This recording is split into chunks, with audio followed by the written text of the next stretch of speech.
वर्ग 10 में पढ़ने वाले सभी विद्यार्थियों को जो हिंदी विषय उनके सिलेबस में है, उन तमाम बच्चों को एक बार मेरे YouTube चैनल में वेलकम है। आज यहाँ हम लोग सबसे पहले पाठ के रूप में देखेंगे। जो सबसे पहला पाठ है हिंदी विषय से, जहाँ पाठ का नाम है श्रम विभाजन और जाति प्रथा। तो श्रम विभाजन और जाति प्रथा एक ऐसा पाठ है जिस पाठ में आपको बहुत ही रोचकता या बहुत ही ऐसे जानकारियां दी गई है जो इतिहास से संबंधित जानकारियां भी है। इस संबंध में यह एक तरह का आपके पाठ में जो वर्णन किया गया है, यह बाबा साहब भीमराव अंबेडकर द्वारा एक उनका कहा जा सकता है कि विख्यात भाषण रहता है। और उस विख्यात भाषण को एक महान जो यहाँ लेखक के रूप में कहा जा सकता है कि ललित सिंह यादव के माध्यम से, ललित सिंह यादव जो हैं उनके माध्यम से इनके इस विख्यात भाषण में जो एनिहिलेशन ऑफ कास्ट के रूप में एक भाषण तैयार करते हैं बाबा साहब भीमराव अंबेडकर, इसके बारे में आपसे हम चर्चा के रूप में बताएंगे। तो इसी बात को यहाँ पे पाठ के रूप में उजागर किया गया है, जिस पाठ के पढ़ने के बाद आप निश्चित रूप से समझ पाएंगे कि श्रम विभाजन और जाति प्रथा का जो संबंध है, यह संबंध किस हद तक उचित है और किस हद तक अनुचित है, जिसका जिक्र यहाँ बाबा साहब के द्वारा किया गया। तो सबसे पहले हम बाबा साहब के बारे में कुछ महत्वपूर्ण बातों को समझेंगे कि बाबा साहब द्वारा ये बातें हम लोग के पाठ्य पुस्तक में रखी गई है। तो बाबा साहब भीमराव अंबेडकर के बारे में थोड़ी सी जानकारियां हासिल करेंगे। जो पाठ परिचय के साथ हम इस बात को समझेंगे कि भीमराव अंबेडकर जी का जन्म जो हुआ था यह आपके 14 अप्रैल 1891 ईस्वी में, 14 अप्रैल 1891 ईस्वी में इनका जन्म हुआ था। और वह भी जन्म इनका महू में हुआ था। महू यानी मध्य प्रदेश में एक जगह है जहां महू में इनका जन्म हुआ था। और इनके परिवार जो था वह एक दलित परिवार के रूप में रहने वाले व्यक्ति थे। तो दलित परिवार में इनका जन्म हुआ। मानव मुक्ति के, अगर कहा जाए कि मनुष्य के मुक्ति कराने के लिए एक तरह के पुरोधा समर्थक के रूप में जाना जाए, तो बाबा साहब भीमराव अंबेडकर को अगर इसमें समझने की बात करें तो सबसे अगर उच्च श्रेणी में रखने की बात करें तो यह उच्च श्रेणी में भी रखा जा सकता है। प्राथमिक शिक्षा जब इन्होंने हासिल कर लिया, तो प्राथमिक शिक्षा हासिल करने के बाद बड़ौदा के नरेश जो थे, उस नरेश के प्रोत्साहन के माध्यम से, बड़ौदा नरेश जो थे उनके प्रोत्साहन के माध्यम से उच्चतर शिक्षा के लिए न्यूयॉर्क में चले गए। जो न्यूयॉर्क के बारे में जानते हैं कि यह अमेरिका में अवस्थित है। तो न्यूयॉर्क में चले गए और फिर वहां से वे न्यूयॉर्क से होते हुए वे लंदन के तरफ रुख कर गए, अर्थात वे लंदन चले गए। उन्होंने जो जानकारियां हासिल की, जो शिक्षा ग्रहण किया, उसमें कहा जा सकता है कि संस्कृत का धार्मिक जो अध्ययन था उसको उन्होंने भरपूर ढंग से अध्ययन कर लिया। संस्कृत का धार्मिक अध्ययन जो होता है उस अध्ययन को इन्होंने भरपूर ढंग से किया। उसके बाद पूरा वैदिक जो अध्ययन था, वैदिक वाङ्मय था, उसका अनुवाद इन्होंने, उस अनुवाद के जरिए वैदिक वाङ्मय को समझने का इन्होंने काफी बेहद प्रयास किया और समझा और इसके बारे में जानकारियां हासिल किए। और ऐतिहासिक सामाजिक क्षेत्र में भी अगर बाबा साहब भीमराव अंबेडकर की बातें की जाए तो इसमें भी उनके मौलिक जो स्थापनाएं कहा जा सकता है, तो ऐसे स्थापनाएं करने का इन्होंने प्रयास भी और प्रस्तुति भी किया। अगर सारी बातों को मिलाकर एक बात के रूप में ऐसे समझा जाए, इतिहास मीमांसा के रूप में, विधिवेता के रूप में, अर्थशास्त्री के रूप में, समाजशास्त्री के रूप में, शिक्षाविद के रूप में, तथा अगर धर्म दर्शन के व्याख्याता के रूप में जाना जाए तो बाबा साहब भीमराव अंबेडकर को जाना जा सकता है कि इतने विषय वस्तुओं से वे ओतप्रोत थे अपने आप में। इतनी जानकारियां, इतनी कामयाबियां उनके अंदर भरी पड़ी थी और इतने व्याख्याता के रूप में वे बनकर पूरे समाज में, भारतवर्ष में अपने आप को उभरने का काम भी किए। जब विदेश से वापस आए तो विदेश से वापस आने के बाद कुछ समय उन्होंने वकालत का काम भी करना शुरू किया। और जब वकालत का काम यहां कर रहे थे तो समाज और राजनीति में बेहद जो सक्रियता की बात देखी जाए तो सक्रियता की भूमिका निभाते हुए उन्होंने अदालत के कार्य को त्याग दिया, क्योंकि अदालत के कार्यों में आप जानते हैं कि छुआछूत का, यानी कि भारतवर्ष में उस समय भेदभाव बहुत ही हद तक बढ़ा हुआ था। और छुआछूत के कारण यह माना जाता है कि बाबा साहब भीमराव अंबेडकर के पास उस तरह के जो उच्च वर्ग के, यानी सवर्ण वर्ग के, सवर्ण समुदाय के जो लोग होते थे, वे लोग अपने केस को लेकर इन्हें वकील समझते ही नहीं थे, इन्हें वकील के रूप में मनोनीत नहीं करते थे और जिसके कारण इनकी वकालत जो थी बेहद ढंग से जानकारी रहने के बावजूद भी बेहतर नहीं चल सका। तब इन्होंने क्या किया, अछूतों के लिए, स्त्रियों के लिए और तो और यहाँ मजदूरों को मानवीय अधिकार और सम्मान दिलाने के लिए, क्योंकि जब इनके ऊपर इस तरह की घटनाएं घटित हो रहा था, इनके ऊपर इस तरह की विचारधाराएं प्रभावित कर रहा था, तो ऐसे इन्होंने अछूतों के बारे में सोचने का काम कर दिए, महिलाओं के बारे में सोचने का काम कर दिए, मजदूरों के बारे में बेहद ढंग से सोचने का काम किए। और इतना काम करने के लिए उन लोगों को जो अधिकार होता है सामाजिक रूप से, जो सामाजिक दबाव के रूप में या सामाजिक कहा जा सकता है कि जो ह्रास था ऐसे वर्ग के लोगों के लिए, तो उसके लिए इन्होंने बहुत ही अथक संघर्ष करने का भूमिका निभाया। इन्हीं के चिंतन के माध्यम से रचनात्मक के मुख्यतः अगर कहा जाए तो 3 तरह के स्रोत यहाँ या 3 तरह के प्रेरक के रूप में हम समझ सकते हैं कि 3 तरह के प्रेरणा इनके चिंतन में देखने के लिए मिलता है। या 3 तरह की प्रेरणा के रूप में, जैसे बुद्ध से इनको प्रेरणा मिलता है, कबीर से मिलता है और इसके साथ साथ ज्योतिबा राव फूले से भी इनको प्रेरणा मिलता है। तो इन 3 व्यक्तियों से वे काफी अपने आप में वो प्रेरित थे और इन लोगों के अनुकूलन में काम कर रहे थे, उन लोगों के फॉलोअर्स के रूप में वे काम करना शुरू कर दिए। इन लोगों से प्रेरित हुए और भारत के जो संविधान निर्माण की प्रक्रिया है, संविधान निर्माण में इनकी सबसे महत्वपूर्ण भूमिका के रूप में अगर देखा जाए तो कहा जा सकता है कि सबसे महत्वपूर्ण भूमिका इनका रहा है, क्योंकि संविधान निर्माता में संविधान के लिखने का काम इन्होंने स्वयं किया था, जिसका जिक्र आप लोग देखते हैं अक्सर बाबा साहब भीमराव अम्बेडकर के रूप में जो संविधान दिवस हम लोग मनाते हैं, तो आप लोग इस बात को भली भांति समझ रहे हैं। और एक तरह के एकनिष्ठ जो इनके समर्पण के कारण कहा जा सकता है कि भारतवर्ष में यह एकनिष्ठ समर्पण थे, इतने समर्पित थे कि आज हम उन्हें भारतीय संविधान के निर्माता के रूप में निश्चित रूप से हम कह सकते हैं कि भारतीय संविधान के निर्माता बाबा साहब भीमराव अम्बेडकर ही हैं। और इस तरह से इन्हें श्रद्धांजलि देने का हम लोग हर साल कार्य भी करते हैं। फिर यहाँ बाबा साहब भीमराव अम्बेडकर के बारे में हम देख सकते हैं कि इनका जो निधन हुआ, यह दिसंबर 1956 ईस्वी में इनका निधन भी हो गया। यानी दिल्ली में बाबा साहब का निधन दिसंबर 1956 ईस्वी में हो गया। अब यहाँ कुछ बाबा साहब के बारे में हम बातों को समझेंगे कि बाबा साहब ने कई तरह के महत्वपूर्ण पुस्तकों को लिखने का भी काम किया, जो सामाजिक रूप से हम लोग के बीच में पुस्तकें आज भी मौजूद है। और यह सामाजिक स्तर से, यानी जिसमें उनकी प्रमुख रचनाओं में हम कुछ ही रचनाओं का जिक्र यहाँ किए हुए हैं। और इस रचनाओं में जैसे आप देख सकते हैं कि the caste in India their mechanism इनकी लिखी कृति है। फिर हम देख सकते हैं जेनेसिस एंड डेवलपमेंट हम देख सकते हैं। फिर हम देख सकते हैं द अनटचेबल्स, सारी बातों को आप समझ रहे हैं। और who are they, who are Shudras, ऐसे करके इन्होंने पुस्तकों को रचित किया था। बुद्धिज्म एंड कम्युनिज्म, ऐसे विचारधाराओं पे इन्होंने अपनी बातों को रखा था। फिर यहाँ पे देख सकते हैं बुधा एंड हिज जम्मा। इसके बाद देख सकते हैं थॉट्स ऑन लिंग्विस्टिक स्टेटस। फिर हम देखेंगे कि the rise and fall of the Hindu women, और उसके बाद एनहिलेशन ऑफ कास्ट। तो एनहिलेशन ऑफ कास्ट के रूप में ही यहाँ पे हम देखेंगे कि यह जो वर्णन किया गया एनहिलेशन ऑफ कास्ट का ही यह वर्णन है ललाई सिंह यादव के माध्यम से वर्णन किया गया है, जिसका हिंदी रूपांतरण करके और हम लोगों के बीच तक पहुंचाने का काम किया गया। तो इन तमाम जो इनकी रचनाएं हैं, रचनाओं को याद रखना भी आपके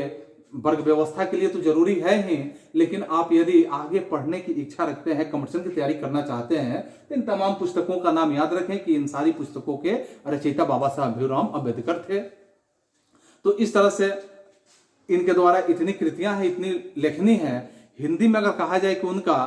संपूर्ण वांग्मय की स्थिति में समझेंगे कि संपूर्ण वांग्मय भारत सरकार के कल्याण मंत्रालय से बाबा साहब अम्बेडकर पूरी तरह से वांग्मय नाम से 21 खंडों में प्रकाशित भी हो चुके हैं।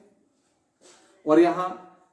प्रस्तुत पाठ के रूप में देखते हैं कि बाबा साहब भीमराव अम्बेडकर का जो विख्यात भाषण के रूप में देखेंगे कि इस भाषण में एनहिलेशन ऑफ कास्ट के रूप में इसके प्रकाशन में यह ललाई सिंह यादव द्वारा किए गए हिंदी रूपांतरण जाति भेद का जो यहाँ पे एक तरह का उच्छेद के रूप में हम समझेंगे कि जाति भेद का जो उच्छेद था वह किसी भी प्रकार से संपादन के साथ यहाँ लेने का काम किया गया था। यह भाषण ऐसे तो कहा जाता है कि जाति पाति तुड़क मंडल के रूप में लाहौर अधिवेशन में इनको देना था, और उसी लिए इस भाषण को इन्होंने तैयार किया था जो वार्षिक सम्मेलन 1936 ईस्वी में होने वाला था। और उसी सम्मेलन में यह अध्यक्षीय भाषण के रूप में इस भाषण को तैयार किए हुए थे, जो एनहिलेशन ऑफ कास्ट के रूप में। लेकिन यह भी बात कहा जाता है कि अध्यक्षीय भाषण के रूप में जब ये तैयार किया गया था, लेकिन इनकी क्रांतिकारी जो दृष्टि थी, ऐसे दृष्टि से आयोजकों की जो पूर्णतः सहमति के रूप में देखा जाए तो वहां पे सहमति नहीं बन सकी थी, और सहमति नहीं बनी थी, जिसके कारण सम्मेलन को स्थगित करने का काम कर दिया गया। इसी प्रकार जब यह स्थगित रह गया तो स्थगित सम्मेलन होने के कारण यह भाषण को भी नहीं पढ़ा जा सका। बाद में बाबा साहब ने इसे एक स्वतंत्र पुस्तक का रूप देने का काम किए, और जब यह स्वतंत्र पुस्तक के रूप में विकसित हुआ तो प्रस्तुत यहाँ जाति प्रथा पर जो मानवीयता का बात होता है, या मानवता की बात अगर हम समझते हैं तो नैसर्गिक न्याय और समाज की सद्भाव की दृष्टि से इस पर हम परिपूर्ण रूप से विचार करने का भी काम करते हैं। जाति प्रथा के जो विषमता पूर्वक स्थिति को समझें तो सामाजिक आधारों के माध्यम से रूढ़ जो है पूर्वाग्रह और लोकतंत्र के लिए उनकी जो अस्वस्थकार की स्थिति को समझेंगे, उनकी प्रकृति पर ही यहाँ एक संभ्रांत विधिवता का दृष्टिकोण उभर कर सामने आ सका है। यही बात हम इस पाठ में देखेंगे। और भारतीय लोकतंत्र में जो भावी नागरिकता या भावी नागरिकों के लिए यह एक तरह से आलेख को अत्यंत शिक्षाप्रद करने का भी काम करता है। तो यह हुआ हम लोगों का कि बाबा साहब भीमराव अम्बेडकर के बारे में कुछ थोड़ी सी जानकारियां। फिर हम पाठ के मुख्य रूप से देखते हैं कि पाठ में यहाँ जो एनहिलेशन ऑफ कास्ट के रूप में इन्होंने जो वर्णन किया हुआ है, आखिर में इस पाठ को लिखने का इनका उद्देश्य क्या रहा है, इस पुस्तक अम्बेडकर द्वारा जो बातें यहाँ कही गई है पाठ के रूप में, तो हम स्पष्ट रूप से समझने का प्रयास करेंगे। जैसे बाबा साहब अम्बेडकर यह स्पष्ट रूप से कहते हैं कि बहुत बड़ी विडंबना की बात है, बहुत बड़ी विडंबना की बात है कि इस युग में भी अगर देखा जाए, आज के जो दौर में हम चल रहे हैं, जिस युग में चल रहे हैं, आखिर यह पुस्तक जो रचित हुआ था आज से बहुत पहले की बात तो नहीं है, लेकिन फिर भी हम 50 साल पहले की यानी 1936 में यह इनकी विचारधाराएं थी, और 1936 की जो विचारधाराएं हैं उस विचारधारा के बाद आज देखते हैं तो लगभग शतक पूरा होने की स्थिति में आ चुका है। तो एक शतक पहले की बात अगर हम समझ रहे हैं और आज की भी स्थिति समझ रहे हैं तो यह विडंबना की ही बात हम लोग के समाज में देखने के लिए मिलता है कि इस युग में भी जातिवाद के पुस्तकों की कमी आज भी नहीं है। जातिवाद को मानने वाले आज भी इनकी संख्याएं बेहतर ढंग से कही जा सकती है। इसके साथ साथ इसके पोषक जो है उस पोषक के आधारों का वे समर्थन करने का भी काम करते हैं। पोषक तो स्वयं है ही, लेकिन वे जो पोषक उसके हैं उस पोषक के समर्थन करने का भी काम करते हैं। बाबा साहब के शब्द हैं, और इसमें इनके समर्थन का अगर कहा जाए कि समर्थन का एक आधार यह भी कहा जाता है कि आधुनिक जो सभ्य समाज बना हुआ है, जो हम सभ्य समाज में रह रहे हैं, जिसकी हम कल्पना कर रहे हैं और पूरी कल्पना कर रहे हैं कि सभ्य समाज में जो है, इस सभ्य समाज की कार्य कुशलता के लिए अगर श्रम का विभाजन करने की बात आता है तो यह आवश्यक मानता है। और श्रम विभाजन आज के समाज में, आज के सभ्य समाज में बहुत ही आवश्यक समझा जा सकता है और जाता है। आज भी यह हमारे समाज में यह बात माना जाता है, और यह भी कहा जाता है कि चूंकि जाति प्रथा जो है, जातिवाद जो परंपरा बना हुआ है, हमारे सभ्य समाज की ही बातें हैं कि जाति प्रथा भी श्रम विभाजन का ही अगर कहा जाए तो एक दूसरा नाम भी कहा जा सकता है। आज श्रम का विभाजन जो हुआ है वह जाति के आधार पर ही किया जाता है, और ये जाति प्रथा जो है यह श्रम विभाजन का ही दूसरा नाम है। जैसे आप उदाहरण स्वरूप समझ सकते हैं, देख सकते हैं कि पहले जो जाति का निर्माण किया गया था, अर्थात सीधे शब्दों में आप जानेंगे कि जो चमड़े का काम करता था उसे चर्मकार कहा जाता था, जो लोहे का काम करता था लोहार कहा जाता था, जो मिट्टी के बर्तन बनाने का काम करता था उसे कुम्हार कहा जाता था, जो खेती बाड़ी का काम करता था उसे किसान कहा जाता था, अर्थात जिस जो व्यवसाय का काम करता था उसे बनिया कहा जाता था, वैश्य कहा जाता था। तो यह जाति प्रथा जो बना हुआ था श्रम विभाजन के रूप में ही बना हुआ था, और यह श्रम विभाजन ही एक प्रकार का ऐसा रूप है जिस रूप के आधार पर हम देखेंगे कि यह जाति प्रथा जो है श्रम विभाजन का एक दूसरा रूप है। यह बात मैं नहीं, बल्कि यह बात बाबा साहब भीमराव अम्बेडकर द्वारा लिखित जो आपके यहाँ एनहिलेशन ऑफ कास्ट जो है इसके माध्यम से जो वर्णित किया गया है, जिसके बारे में हम आपको बताने का प्रयास कर रहे हैं, तो इस तरह से कहा जाता है कि इसलिए इसमें कोई भी बुराई की बात नहीं है। किसी तरह की बुराई हम नहीं समझ सकते हैं, न किसी तरह की बुराई की बात है। इस तर्क के संबंध में सबसे पहली बात अगर देखा जाए तो सबसे पहली बात तो यही एक आपत्तिजनक बात बन जाती है हम लोग के समाज के लिए, या हम लोगों के लिए बहुत बड़ी आपत्ति की बात बन जाती है कि जाति प्रथा जो है श्रम विभाजन के साथ साथ अगर कहा जाए तो श्रमिक विभाजन का भी रूप लेकर रखा हुआ है। श्रम विभाजन तो है ही, लेकिन इसके साथ क्या है कि श्रमिक विभाजन का भी रूप लेकर अपने अंदर रखा हुआ है, अपने अंदर समाया हुआ है। क्योंकि श्रम विभाजन का जहां जिक्र किया गया कि निश्चय ही यह सभ्य समाज की जो बातें की जाती है, तो सभ्य समाज की यह हम लोगों के समाज में बेहद ही आवश्यकता है। लेकिन किसी भी सभ्य समाज में श्रम विभाजन की जो व्यवस्था है वह श्रमिकों के विभिन्न वर्गों के, यानी श्रमिक के जितने वर्ग हैं तो श्रमिकों के विभिन्न वर्गों के लिए अगर कहा जाए कि ये सभी वर्गों में अस्वाभाविक रूप से विभाजन ही नहीं करता है, या सिर्फ विभाजन करने का काम नहीं करता है, बल्कि यह क्या करता है कि विभाजन करने के साथ साथ विभाजित वर्गों को भी एक दूसरे की अपेक्षा ऊंच और नीच की भेदभाव रखने का भी काम करता है। किसी को उच्च समझने का काम करता है, किसी को नीच समझने का काम करता है, और यही समाज में करार करने का भी अपना एक करार देती है। और इस तरह जो विश्व की बातें अगर हम समझें तो विश्व के किसी भी समाज में अगर हम कल्पना करते हैं, किसी भी समाज में यदि हम तुलना करते हैं, तो यह समाज किसी भी समाज में ऐसा देखने के लिए नहीं मिलता है। यह सिर्फ भारत में ही देखने के लिए पाया जाता है। आज तो राजनीति का दौर इस ढंग से बदलते जा रहा है कि यह जाति आधार पर राजनीति बनते जा रहा है। चाहे उम्मीदवार जो है योग्य है या नहीं है, यदि वह अमुक जाति का है तो मैं उससे वोट करूंगा, या अमुक जाति का है तो मैं उससे वोट करूंगा, चाहे उसमें कोई योग्यता हो या योग्यता नहीं हो। तो यही एक हमारे समाज की विडंबना बन चुकी है। जैसे जाति प्रथा को अगर कहा जाए कि जाति प्रथा को यदि श्रम विभाजन का रूप ही मान लेते हैं, तो अगर रूप ही मान लेते हैं तो यह स्वाभाविक विभाजन नहीं दे सकता है, बिल्कुल नहीं दे सकता है। कारण यह है कि मनुष्य की रुचि पर यह आधारित नहीं है। जाति जो है किसी मनुष्य की रुचि पर आधारित नहीं है। यह जरूरी नहीं है कि कोई व्यक्ति अगर वो चर्मकार है तो चमड़े का ही काम करने की इच्छुक हो, अगर कोई व्यक्ति लोहार है तो लोहे का काम करने के इच्छुक हो। ऐसा कोई जरूरी नहीं है, क्योंकि हर किसी की मन मस्तिष्क, हर किसी की सोच, हर किसी की विचारधाराएं अलग अलग प्रकार से देखने के लिए मिलता है। वह चाहे किसी भी संप्रदाय का हो, किसी भी समाज का हो, किसी भी वर्ग का हो, वह अपने ढंग से, अपने विचारों से, अपने कार्यों का वह चुनाव करने का प्रयास करता है। आज के दौर में, आज के बदलते हुए दौर में, तो यही अगर कहा जाए कि कुशल व्यक्ति जो है आज के समाज के लिए, जो कुशल व्यक्ति या सक्षम श्रमिक समाज का निर्माण करने के लिए बिल्कुल ही आवश्यक है कि हम व्यक्तियों की क्षमता इस सीमा तक विकसित करें जिससे वह अपने पेशा को या कर्म का चुनाव वह व्यक्ति स्वयं करने का प्रयास करे, और स्वयं करने की उसमें क्षमता भी हो और वह स्वयं कर सके। जिस व्यक्ति के अंदर जो काम करने की क्षमता है, जो काम करने की इच्छा है, वह स्वयं उसका चुनाव अपने आप कर सके। इसी सिद्धांत के विरोध में, इसी सिद्धांत के अगर विपरीत हम विचारों को रखते हैं तो जाति प्रथा है, जाति प्रथा का अगर दूषित हम कहें, यह सिद्धांत यह भी बनता है आपके बीच में कि इसमें समाज के या इसमें मनुष्य के जो सामाजिक है या प्रशिक्षण अथवा उसके निजी क्षमता का विचार यहाँ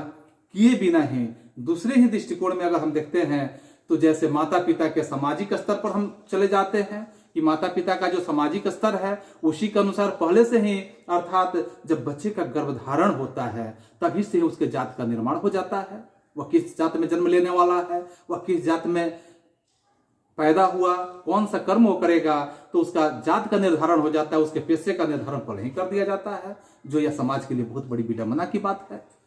यह बाबा साहब अम्बेडकर के शब्दों के माध्यम से यह बातें बताई जा रही है, जिसमें जाति प्रथा के रूप में यह देखा जाए तो जाति प्रथा जो है पेशे को एक तरह से दोषपूर्ण निर्धारण ही नहीं करता है। पेशे जो भी हम अपनाएं, जो भी हम प्रोफेशन अपनाते हैं, तो प्रोफेशन अगर जो भी अपनाते हैं, जो भी पेशा हम अपने मन से अपनाते हैं, तो उसमें यह दोष ही निर्धारण नहीं करता है। क्योंकि जरूरी नहीं कि मैं जो जात में हूं वही पेशा मुझे पसंद आता है, जरूरी नहीं है। तो यह उस कार्य को कुशलतापूर्वक तो हो ही नहीं पाएगा जिस कार्य को करने की इच्छा ही नहीं हो। तो पेशे को ही यहाँ जो है दूषित नहीं करता है, बल्कि मनुष्य को जीवन भर के लिए एक पेशे में बांध देने का भी काम करता है। मनुष्य जो है जीवन तक, पूरे संपूर्ण जीवन तक उसी पेशे में बंधे रह जाए। भले ही पैसा उसके लिए अनुपयुक्त लगता हो और चाहे पैसा उसके लिए उपयुक्त लगता हो, इससे कोई यहाँ जात व्यवस्था का वर्णन नहीं होता है। पर्याप्त अगर होने के कारण कहा जाए कि वह भूखे भले मर जाए, उसे पैसा जब पसंद नहीं आएगा, जब उसका कार्यशैली अच्छा नहीं होगा तो उसका पैसा विकसित नहीं हो पाएगा, तो वैसे स्थिति में व्यक्ति को तो भूखे मरना ही पड़ेगा। आधुनिक युग की अगर हम बातें समझते हैं तो यह प्रायः ऐसे ही स्थिति बन जाती है कि उद्योग धंधे जो होते हैं, उद्योग धंधों की जो प्रक्रिया होती है और तकनीक जो स्थिति को देखते हैं आज के दौर में, तो तकनीक निरंतर विकास और कभी कभी यहाँ ऐसे भी होता है कि अकस्मात जो परिवर्तन देखने के लिए समाज में मिलता है, जिसके कारण मनुष्य को अपना पेशा बदलने की आवश्यकता निश्चित रूप से पड़ जाती है। हो सकता है कि हम जिस पेशे को अपनाए हुए हैं और उस पेशे में बार बार हम नुकसान में जा रहे हैं, और जिस वर्ग से हम संबंध रखते हैं उसी वर्ग से संबंधित हम पेशे को अपनाए हुए हैं, और हम ये जान रहे हैं कि दूसरा पेशा अगर हम करते जिसमें मेरी रुचि है उसमें हमें मुनाफा हो सकता है, तो हम नुकसान क्यों सहेंगे। लेकिन यही स्थिति होता है कि यहाँ बार बार उसे अकस्मात वो परिवर्तन जब करने की बात आता है, तो उद्योग धंधों में भी देखेंगे कि जिससे मनुष्य जो होता है, जिसके कारण से मनुष्य को यहाँ अपना पेशा बदलने की जब आवश्यकता पड़ती है, और यदि प्रतिकूल परिस्थिति में भी मनुष्य को अगर कहा जाए कि अपना पेशा बदलने के लिए वो स्वतंत्र नहीं होता हो, तो इसके लिए भूखों मरने के अलावा दूसरा कोई उपाय तो नहीं रह जाता है। क्योंकि जब उसे पेशा बदलने की अनुमति नहीं है, समाज उसे अनुमति नहीं देता है, तो वैसे स्थिति में तो वह व्यक्ति भूखे ही मरेगा। वह अपना तो विकास कर ही नहीं सकता है, बल्कि उसके साथ साथ अपने पूरे परिवार को भी वो भूखों मारने के स्थिति में आ जाएगा। ऐसी नौबत उसके सामने आ सकती है। हिंदू धर्म की जाति प्रथा की अगर बातें देखते हैं, तो ऐसे हिंदू धर्म में जो जाति प्रथा है, किसी भी व्यक्ति को ऐसा पेशा चुनने की अनुमति देता ही नहीं है। कोई भी व्यक्ति इस तरह के पेशा को चुनने की अनुमति नहीं लेता है, और इस तरह से जो उसका पैतृक पेशा अगर नहीं हो, भले ही वह उसमें पारंगत हो, यानी कि वो उसमें पारंगतता आया हो या वो पारंगत नहीं हो, इस प्रकार पेशा परिवर्तन की अनुमति यहाँ कहा जाए कि नहीं देकर जाति अथवा जाति के साथ साथ देखा जाता है कि भारत में जो बेरोजगारी का एक प्रमुख और प्रत्यक्ष कारण यहाँ देखने के लिए मिलता है, इसी प्रत्यक्ष कारण से प्रस्तुत होते हुए नजर आता है। क्योंकि जब व्यक्ति यहाँ पढ़ा लिखा होगा, जब व्यक्ति अपने विचारों को समझेगा, जब व्यक्ति अपने अधिकारों को समझेगा, जब व्यक्ति अपने कर्तव्यों को समझेगा, तो निश्चित रूप से वह अपने इच्छुक पेशे को ही अपनाने का काम करेगा, और वैसे स्थिति में वह कभी घाटे में नहीं जा सकता है, अर्थात वह हमेशा मुनाफे में ही आ सकता है। और वह जाति या अपने वर्ग विशेष को छोड़कर किसी दूसरे पेशे में जहां उसकी रुचि होती है, वह कभी भी बेरोजगारी का सामना नहीं करेगा। ऐसी स्थिति में वह आ सकता है। लेकिन हमारा समाज तो इस तरह से इजाजत देता नहीं है। समाज में ऐसे इजाजत होता नहीं है। यह उस जमाने की बात बताई जा रही है जिस जमाने में आज से भी बृहत पैमाने पे यह जाति प्रथा मौजूद था हमारे समाज में, जो बाबा साहब अम्बेडकर के द्वारा यह कथन है। और इस तरह से हम देखते हैं कि श्रम विभाजन का या श्रम विभाजन के दृष्टि से भी अगर हम समझते हैं, तो जाति प्रथा एक इस प्रकार से यानी कि दोषों से मुक्त हो जाता है। जाति प्रथा का श्रम विभाजन जो होता है वह मनुष्य की स्वेच्छा पर ही निर्भर नहीं होता है। मनुष्य अपने स्वेच्छा से अपने जाति प्रथा का यानी श्रम जाति प्रथा के हिसाब से अपने श्रम का विभाजन कर ही नहीं सकता है, क्योंकि मनुष्य की जो व्यक्तिगत भावना है, इस व्यक्तिगत भावना तथा अगर हम व्यक्तिगत रुचि को समझें तो इसमें कोई स्थान अथवा इसका महत्व ही नहीं रह पाता है।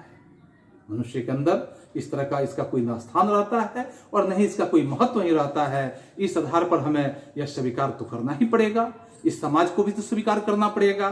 कि आज के उद्योगों में अगर हम गरीबी की बात करते हैं और उत्पीड़न इतनी बड़ी अगर देखा जाए कि समस्या नहीं है, जितनी अगर हम कहें कि यह बहुत से लोग हैं जो निर्धारित कार्यों को अपने अरुचि के साथ साथ, जिसमें उसको रुचि नहीं होता है, तो अरुचि के साथ साथ केवल व्यवस्था पूर्वक आज भी इस समाज में कार्यों को करने के लिए विवश है। जो पुराने जमाने में तो था, लेकिन आज भी कुछ ऐसे लोग हैं जो जिसको रुचि नहीं है उस कार्य को करने के लिए, लेकिन कार्य करने के लिए वो व्यवस्था में काम करते हैं और उनके लिए यह मजबूरी होता है, क्योंकि वो सामाजिक बंधनों से जकड़े हुए हैं और सामाजिक लिहाज से अर्थात वर्ग विशेष से उन्हें करने के लिए यह प्रेरित किया जाता है और ऐसे प्रेरित किया जाता है कि उसे मजबूरन इस कार्य को करना पड़ता है। ऐसी स्थिति स्वभावतः अगर देखा जाता है, मनुष्य को दुर्भावना से ग्रस्त रहकर, अगर मनुष्य जो होता है अपने दुर्भावना से ग्रस्त रहकर भी टालू काम करने और कम काम करने के लिए प्रेरित करती है, क्योंकि जिसमें रुचि नहीं होगा तो समझिए कि वो काम को टालू रूप से ही किया जाएगा, उसमें अरुचि पूर्वक किया जाएगा, उस कार्य में नुकसान ही नुकसान हो सकता है। ऐसी स्थिति में जहां काम करने वाले जो भी होते हैं तो काम करने वालों का न दिल ही लगता है और न ही दिमाग ही लगता है और न ही उसके अंदर कोई कुशलता जैसे दिखाने की बात आती है, तो कुशलता कैसे वहां पे प्राप्त की जा सकती है। अतः हम यहाँ निश्चित रूप से कह सकते हैं कि निर्विवाद रूप से यह बातें सिद्ध हो जाती है हमारे समाज के लिए, जिसमें किसी तरह का विवाद नहीं होता है, कि हमारे समाज में यह बातें सिद्ध हो जाती है कि आर्थिक पहलू से भी जाति प्रथा जो है यह बहुत ही हानिकारक समझा जा सकता है। देश के विकास करने के क्षेत्र में अर्थात आर्थिक पहलू से, रुपये पैसे इनकम के मामले में अगर देखा जाए तो यह जो है हमारे समाज के लिए बेहद ही हानिकारक कहा जा सकता है। कारण यह है कि मनुष्य की जो स्वाभाविक प्रेरणा रुचि रही है वह आत्मशक्ति को दबाकर उसे अस्वाभाविक नियमों के माध्यम से या इस नियमों में जकड़कर निष्क्रिय बना देने का काम भी करता है। अब यहाँ अंबेडकर साहब अपनी बातों को यहाँ एक समस्या के रूप में जोड़ने का काम कर रहे हैं कि अब मैं एक समस्या के रचनात्मक पहलू को ही लेने का काम करता हूं, जो अंबेडकर साहब के माध्यम से कहा गया। इस बात को मेरे द्वारा जाति प्रथा की आलोचना सुनकर आप लोग मुझसे यह प्रश्न निश्चित रूप से पूछने का प्रयास करेंगे कि यह जाति प्रथा की आलोचना आप क्यों करते हैं। तो यह बातें अगर पूछने का प्रयास करेंगे कि यदि मैं यहां कहा जाता है अंबेडकर जी के द्वारा कि जातियों के विरुद्ध हूं, तो फिर मेरी दृष्टि में आदर्श समाज है क्या? जब मैं जाति का विरोध करता हूं तो समाज में आदर्श समाज है क्या? अगर ऐसे प्रश्न आप मेरे बीच में लाते हैं तो मेरा उत्तर एक ही हो सकता है। वह उत्तर क्या हो सकता है कि मेरा आदर्श समाज है स्वतंत्रता, मेरा आदर्श समाज है समता, मेरा आदर्श समाज है भ्रातृत्व और इसी पर आधारित मेरा समाज होगा। क्या यह ठीक नहीं होगा? अगर ऐसा हम कहते हैं तो यह सही नहीं होगा कि अगर स्वतंत्रता मुझे मिले, समानता मिले, भ्रातृत्व की भावना मुझे मिले, इस तरह से मुझे प्रेरणादायक स्थिति में लाया जाए, तो क्या यह समाज के लिए सही नहीं होगा? क्या जाति निर्धारण ही यह सबसे उचित है? ऐसा अंबेडकर जी का नहीं मानना है। और किसी भी अगर आदर्श समाज में इतनी, अगर हम देखते हैं कि किसी भी अगर आदर्श समाज की बात करते हैं तो इतनी गतिशीलता होना चाहिए जिससे कोई भी व्यक्ति अगर अपने वांछित परिवर्तन होता है, उस वांछित परिवर्तन के रूप में समाज के एक छोर से दूसरे छोर तक निश्चित रूप से संचालित करने का काम कर सके। जो एक छोर से दूसरे छोर तक निरंतर संचालित नहीं कर सकता है तो समझिए कि यहाँ सामाजिक लिहाज से हम फिर पीछे के पीछे ही रह जाते हैं। ऐसे समाज में बहुविध हितों में सबका भाग होने की जरूरत है, सबका भाग होना भी चाहिए, चाहे वह उच्च वर्गीय हो और चाहे वह निम्न वर्गीय हो, इसमें सबका योगदान भी होना चाहिए तथा सबको उनके रक्षा के प्रति सजग होने की भी जरूरत है। सामाजिक जीवन के साथ साथ आबाद जो संपर्क है, तो आबाद संपर्क के अनेक साधन और अवसर जो होते हैं यहाँ उपलब्ध रहने भी चाहिए, क्योंकि तात्पर्य यह बनता है कि दूध पानी के मिश्रण की तरह भाईचारे का सही और वास्तविक मिश्रण भी होना चाहिए। क्योंकि जैसे दूध और पानी का मिश्रण करेंगे तो दूध और पानी को अलग छांटना बड़ा जैसे ही मुश्किल होता है, उसी तरह समझिए कि भाईचारे का यदि मिश्रण हो जाए तो भाईचारे का मिश्रण होने का मतलब होता है कि सबका जब दोनों एक साथ मिल जाए या कई समुदाय एक साथ मिल जाए तो उसको अलग छांटना ही मुश्किल समझ में आए। वो अलग छांटने के नाम पर किसी न किसी का बिखराव होना जरूरी हो जाए, तो अलग हो ही नहीं सके। क्योंकि दूध और पानी से जब अलग छांटेंगे तो क्या होगा? पानी का बिखराव होगा, नहीं तो दूध का बिखराव होगा, किसी न किसी का तो नष्ट होना ही है। तो ऐसे समाज में सम्मिश्रण होना चाहिए, क्योंकि और इसी का दूसरा नाम अगर कहा जाए तो आज भारत में जो मौजूद है वह मौजूद स्थिति है लोकतंत्र। इस लोकतंत्र के रूप में हम समझ सकते हैं कि यही हमारे समाज का असली रूप है। और खासकर यह भी बात कहा जा सकता है कि लोकतंत्र केवल शासन की एक पद्धति ही नहीं है, बल्कि लोकतंत्र जो है मूलतः सामूहिक जीवनचर्या के रूप में या जीवनचर्या की एक रीति तथा समाज के जो सम्मिलित अनुभव है, तो सम्मिलित अनुभवों को एक तरह से आदान प्रदान करने का भी नाम माना जाता है। इससे यह आवश्यक है, बिल्कुल आवश्यक हो जाता है कि अपने साथियों के प्रति श्रद्धा का भाव हो, सम्मान का भाव हो, ये भावनाएं हम लोगों के विचारों के अंदर होनी भी चाहिए। तो इस तरह से हम लोगों ने देखा आज प्रथम पाठ को, और प्रथम पाठ में हम लोगों ने देखा श्रम विभाजन और जाति प्रथा। पुनः हम अगले पाठ के लिए अर्थात दूसरे पाठ के लिए अगले क्लास में मिलेंगे। तब तक आप सभी को एक बार पुनः धन्यवाद।